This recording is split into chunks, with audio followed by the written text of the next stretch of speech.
கீழே ஆர்டர் எடுக்கலான்னு வந்தேன். பார்த்தா பெசன்ட் நகர் பீச்சில் வந்திருக்கேன். பக்கத்துலேயே ஆர்டர் பாருங்க. பெசன்ட் நகர் பீச்சு, பெசன்ட் நகரா திருவான்மியூரான்னு தெரியல, திருவான்மியூர் பீச். இது ஆர்டர் எடுக்க வந்திருந்தேன். எங்கே தெரியுமா ஆர்டரு? அந்த பில்டிங் தான். பார்த்தீங்களா? அந்த பில்டிங் தான் ஆர்டரு. இந்த பக்கம் ஃபுல்லுமே எடுத்து வச்சுருக்காங்க. பார்த்தா ஒரு சுனாமி, சுனாமி மாதிரி ஒரு சுனாமி வந்து அப்படியே வேகமாக வந்து அடிச்சுட்டுன்னு வச்சுக்கோங்களேன். எல்லாம் காலி. அங்கே பாருங்களேன், அங்கே ஒரு பெரிய பில்டிங் கட்டி வச்சுருக்காங்க. செமையாக இருக்குல்ல?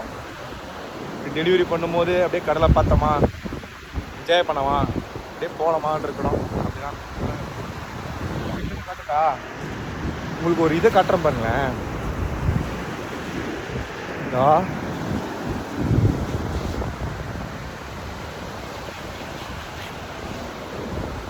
உடச்சாச்சு. அப்படியே போய் காலை நினச்சிட்டு சட்டை காமிச்சு. Bye by.